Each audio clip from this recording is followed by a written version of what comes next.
అస్మద్గురుభ్యో నమః, శ్రీమాత్రే నమః. పరమేశ్వరుని దివ్యపాద పద్మాలకు నమస్కారం చేసుకుంటూ వీడియోలోకి వెళ్ళిపోదాం.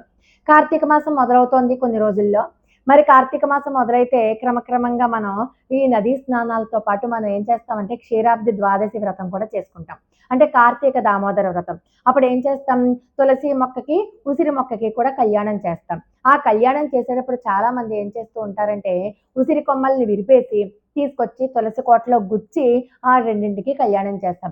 అది చాలా పొరపాటైనటువంటి తప్పుడు అయినటువంటి విధానం. పుణ్యం రాకపోగా పాపం ఖచ్చితంగా వస్తుంది. ఎందువల్లనంటే ఇలా భయపడుతున్నానని మాత్రం అనుకోకండి.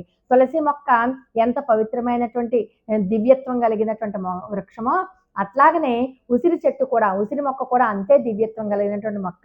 లక్ష్మీనారాయణ యొక్క ప్రతిరూపాలే ఈ తులసి, ఈ యొక్క ఉసిరి మొక్కలు రెండూ కూడా. అలాంటి వాటిని విరిపేయడం వల్ల పుణ్యం ఎలా వస్తుంది? పుణ్యం రాదు. కాబట్టి ఇప్పుడే మీరు చిన్న కుండీలో కానీ లేకపోతే బయట అమ్ముతారు కదా ఉసిరి మొక్కలు, అది కానీ ఒకటి తెచ్చుకోండి. తెచ్చుకుంటే ఈ మీరు కళ్యాణం వరకు ఆ మొక్కకు రోజు నీళ్లు పోస్తారు కాబట్టి ఖచ్చితంగా అన్ని రకాలైనటువంటి దోషాలు పోతాయి.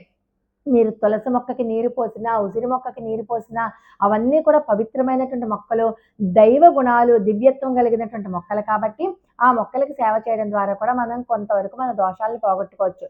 అప్పుడు మీరు పెంచుకోండి. పెంచుకున్నాక కార్తీక దామోదర వ్రతం చేసుకునేటటువంటి ఆ నవంబర్ 2వ తేదీ నాడు ఖచ్చితంగా ఆ 2 మొక్కల్ని దగ్గర పెట్టుకుని అప్పుడు మీరు కళ్యాణం చేసుకోండి.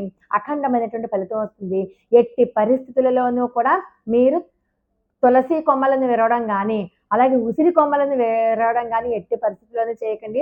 మీకు గనక లేకపోతే ఒక ఫోటో పెట్టుకుని పూజ చేసుకోండి తప్పితే, లక్ష్మీనారాయణుల యొక్క ఫోటో పెట్టుకుని పూజ చేసుకోండి తప్పితే, ఆ ఉసిరి కొమ్మలను విరిచేసి మాత్రం పూజ చేయొద్దు. ఇది మనందరము కూడా ప్రకృతి పట్ల మనం వినయ విధేయతలుగా ఉండాలి కానీ ఇలా క్రూరంగా మాత్రం ఎప్పుడూ ప్రవర్తించకూడదు. లోకా సమస్త సుఖినో భవంతు. మరి ఒక అద్భుతమైన వీడియోతో మళ్ళీ కలుసుకుందాం. అంతవరకు నమస్కారం.